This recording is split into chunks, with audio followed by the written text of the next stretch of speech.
Okay. What's up, friends? In this episode of Touchberry Teaches, I'm going to be opening a cardboard box. Now, in this episode, I'm going to be building a custom luggage rack for my bike and installing a gas motor, which is in this box. Of course, that's not at all how it ended up going. From the beginning, I committed to making the motor kit work on a bike that it shouldn't have fit on. Despite, or maybe because of the difficulty, I ended up learning a lot, and I wanted to share it with you guys. Number 1, what a carburetor is and isn't. For instance, this is not a carburetor. I think it's the carburetor. It might be the carburetor? Yeah, that's probably what it is. This is a carburetor. The carburetor pulls in air and fuel, mixes them, and inputs the mixture into the engine through the intake port. Of course, this is no simple job, and this particular kind of carburetor has many methods of adjustment to attempt to dial in the perfect mixture of air and gas.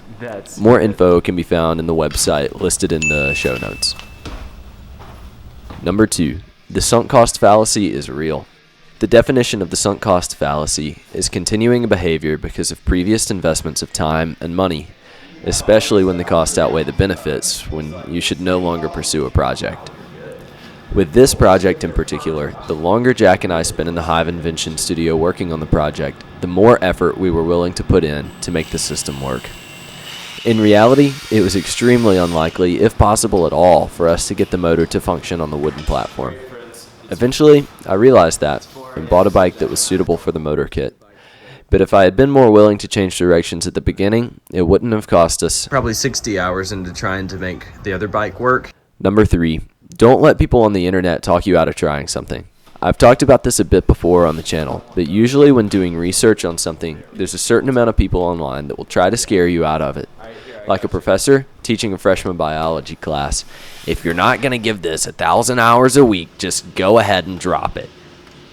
I experienced this with marathon training when I was doing my best to run 50% of the recommended minimum amount of weekly miles. You could experience this with weightlifting, where people will tell you that you need a certain amount of time in the gym to get any better. With the bicycle, I remember reading, do not buy one of these kits if you don't want to work on it every time you ride it. You should not rely on one of these for regular transportation. That convinced me for some time not to buy one of these kits, because I didn't think I'd want to work on it all the time. After I started working on it though, I developed a real love of the project and the bike, and I look forward to riding it and working on it. I could have let some doofus on some forum talk me out of finding a new hobby that I love, and I'm so glad that I didn't. You shouldn't either. Number 4, it's okay to take some time off. I think that when Jack and I were spending so many long hours in the Hive working on the bike, it was difficult to consider the problem objectively and change directions. We were making so much progress, even though it was on a design that was doomed from the start. Sometimes space is necessary to realize that things need to change. Space is certainly necessary to break the attachment to all the effort you've already expended trying to make things work. The couple of weeks I went without working on the bike is what enabled me to admit that I ought to just buy a bike that would work from the start. A pro tip from a pro motorcycle builder: you will still need to put in an immense amount of effort trying to get it to work correctly. Now, enjoy these clips of us riding. Alright, we're going to wrap up this video by having two of my dear friends, Taylor and one of my dear friends, Taylor, and my girlfriend, Sophia, ride the bike.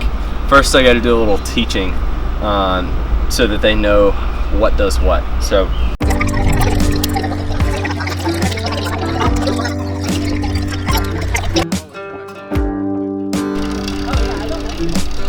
Is it heavy?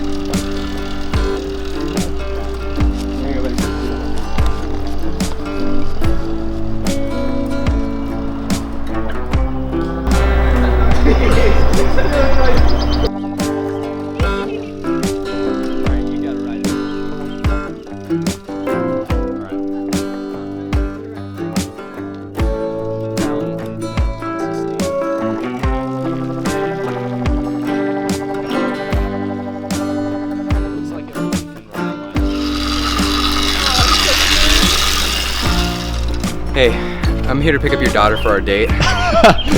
The mustache does it, dude. Alright, I'm gonna get it cranked and then I'll ride it around a little Cronk? bit.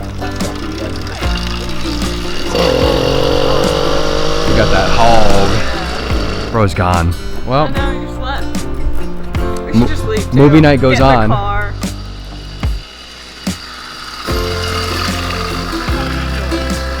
Let me get y'all some safety glasses.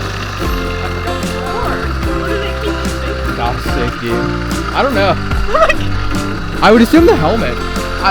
No, it's just Well, he's not glasses. getting us slow. Drop the pedal first, and then you drop the clutch and throttle.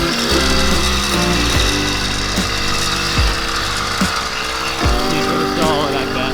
No, he's not. Oh, let's go. He got it. He just stops.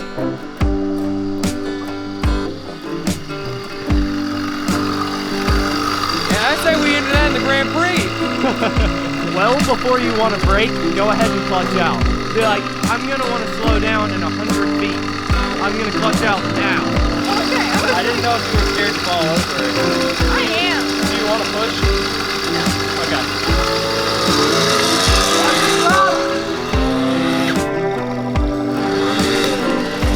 Okay. Woo! Well, Sorry.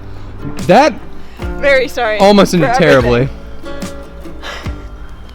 I don't even know what you did. I I was like, literally- why I is don't it know either. randomly smoking? Holy cow. I'm glad you didn't hit any cars. Oh, That was incredible. I really, like, I was like, okay, that's it. I think I just hit I accepted both hitting the car and hurting myself. no, dude, I was like, she cannot hit that Hyundai. Lord. All right, so we're never. Post-go interview? I'm never going on that again because I clearly cannot. I think Holy it just cow. freaked me out so much. We Like, could tell. I could feel the panic. Yeah. This isn't surprising. Well, I felt fine, and then I started driving, and then I was like, nope. Then you were not. Well, you freaking gunned it before you dropped the clutch. You did. Well, I didn't intend. I think that this was accidental. My hand was on it, so I think I accidentally. I don't know did why that. it shut off. Did you stall it? Or did you mash the button? No, I didn't mash the button. Dang, I don't know why it shut off. Yeah. It shut off on me while I was trying to I get it didn't cranked intend earlier. to push the gas. That's the thing. Yeah, but it's very. I mean, you I have to- clearly it's easy did. to. You have I to clearly consciously did. twist it forward when yeah. you're not trying to ride the gas. See, that's definitely what I did. It's too wrong. easy to be like, oops. I think that's what That's you were what I doing. did because I got on there and all of a sudden I was like, what? It's like super jerky. Well, it felt that way. It probably. And Making then a, I was making a heading- I beeline was for that heading- Hyundai like the heading for FBI that does car, for mentally ill teens. And I was like, dang. I was like, I literally was like, I'm about to have and to then I was like, I'm give gonna some body fall. And I was like, I'm gonna be hurt. I should have made you guys wear a helmet too. I assumed we wouldn't be going fast enough to need a helmet. We talked about that. I was like, Idiotic. you need a helmet. And then I was like, can I stop this? I'm gonna try. You did. You clutched it. You clutched it out, man. Somehow. You clutched up. Oh. Sure enough. Do you want to ride it again? All right. You're more than welcome. We don't have to tell anyone about that. No, we don't. All right, I'm so freaking thankful to say that I'm concluding this video. The saga of the bike is over. It's never gonna be over. It still needs work, but I'm ready to call this video at least. So I hope you guys enjoyed. Like, comment, subscribe, whatever. You should buy a kit. You definitely should. It's been some of the most fun that I've had in a long time. I didn't anticipate how much I was gonna love working on it and just to love the bike in general. Like, I got it started and working, and then I had to go on a trip, and then I went on another trip, and I missed it while I was gone. It was very sad. I've become a bike guy. Anyway, buy yourself a bike. Love you guys. See ya.